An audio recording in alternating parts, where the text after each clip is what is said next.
মহানগৰীৰ অতিকৈ ব্যস্ত এটি অঞ্চলত উপস্থিত আছো আৰু কোনখিনিত উপস্থিত আছো আপোনালোকে যদিও বা ধৰিব পৰা নাই মই আপোনালোকক কৈ দিব বিচাৰিছো মই আছো গোপাল বৰুৱা যিখন হাই ছেকেণ্ডেৰী স্কুল সেই স্কুলখনৰ ঠিক সন্মুখত ঠিক তলতে মই আছো আৰু এফালৰ পৰা যদি চাবলৈ যাওঁ কিছু দূৰতে আমি দেখিম যে সেইখন দিছপুৰ কলেজ তাৰ পাছত এই পথটো চাওক কেনেকুৱা অৱস্থাত এই পথটো আছে আমি 12 মাহে এই পথটো এনেধৰণে দেখিছো এয়া বিভিন্ন ধৰণৰ গাড়ী আহি থাকে এইসমূহ গাড়ী চৰকাৰী গাড়ী আহে আনহাতে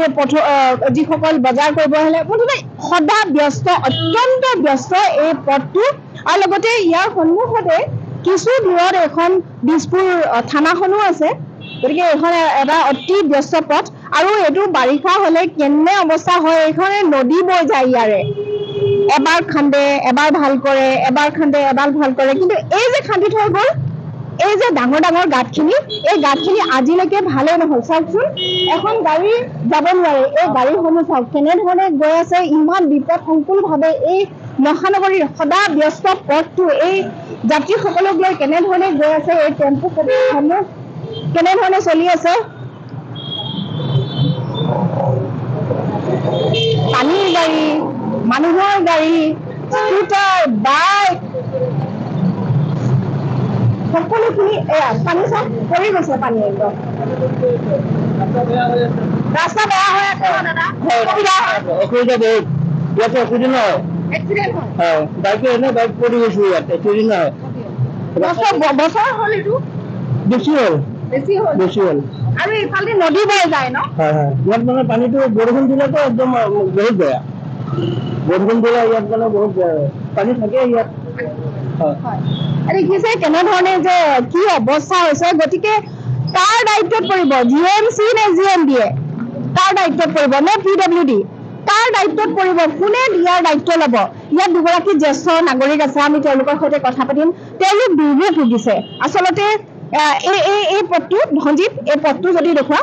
এই যে ভঙাখিনি এইখিনিৰে নদী বৈ যায় আপোনালোকক সেই অৱস্থা আমি প্ৰথম খবৰত আপোনালোকক দেখুৱাইছিলো কিন্তু ইয়াৰ কোনোৱে ইয়াৰ এম্বুলেন্স আহিছে এম্বুলেন্সখন কেনেধৰণে আহিছে বৰ বিপদ সংকুল মানে কৈছো নহয় ইয়াত আৰু এই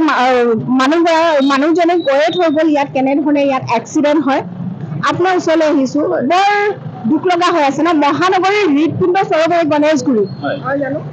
আপুনি সকলোৱে জানে এইখিনি অঞ্চল কিমান ব্যস্ততা এইখন মোৰ পিছফালে আছে গোপাল বৰুৱা হাইস্কুল সন্মুখত দিছপুৰ কলেজ তাৰ বাওঁফালে আছে দিছপুৰ থানা আৰু অকণমান আগলৈ গ'লে দেখিব এছেম্বলি আছে এই দিনে ৰাতি এই পথেদি আমাৰ নেতা মন্ত্ৰী বিষয়ববীয়া চৰকাৰী সকলো অহা যোৱা কৰে মই নিজেও এইটো পথেদি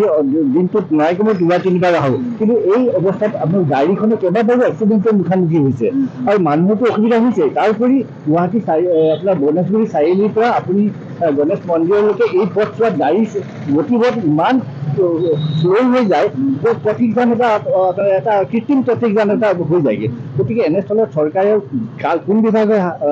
পৰে এই ৰাস্তাটো নাজানো আজি 3-4 মাহ ধৰি এইটো এনেধৰণৰ মই দেখি আহিছোঁ আৰু মই নিজেও 3বাৰমান এক্স হেণ্ডেলত দিছোঁ কিন্তু এই এক্সিডেণ্ট দিয়াৰ পাছতো ইয়াৰ কোনো মই দেখা নাই আজিলৈকে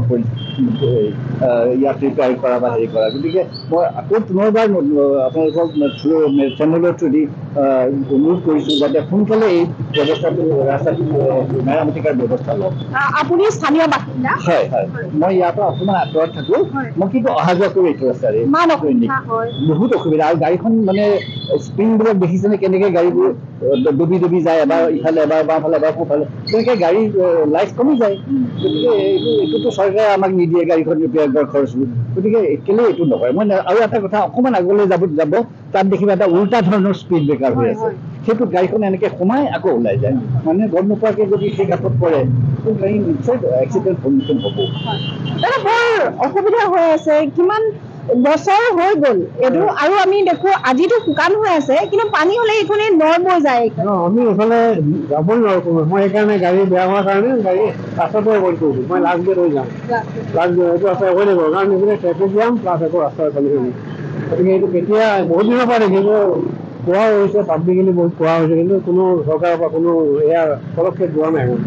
জিএমচি নে জিএমডিএ নে PWD কোনো দায়িত্ব লোৱা কোনো দায়িত্ব নাই গোটেই কিবা আৰু গোটেই ৰজা মহাৰাজা ইফালে অহা যোৱা কৰে কিন্তু আৰু চকুত পৰা নাই আমি ক'ব নাজানো আমি ধৰক মধ্যবিত্ত ফেমিলি মানুহ গতিকে আমাৰ গাড়ী চাড়ী বেয়া হ'লে মানে চিন্তা হয় আমি সেইকাৰণে এভইডে কৰিছোঁ গাড়ী বেয়া হোৱাটো এটা বেলেগ কথা কিন্তু সাধাৰণ মানুহৰ খুব সেনচিটিভ হৈ আছে খুব চেনচিটিভ আৰু ট্ৰেফিক জামটো ইমান প্ৰব্লেম সেইকাৰণে খোজকাঢ়ি যোৱা প্ৰব্লেম হ'ব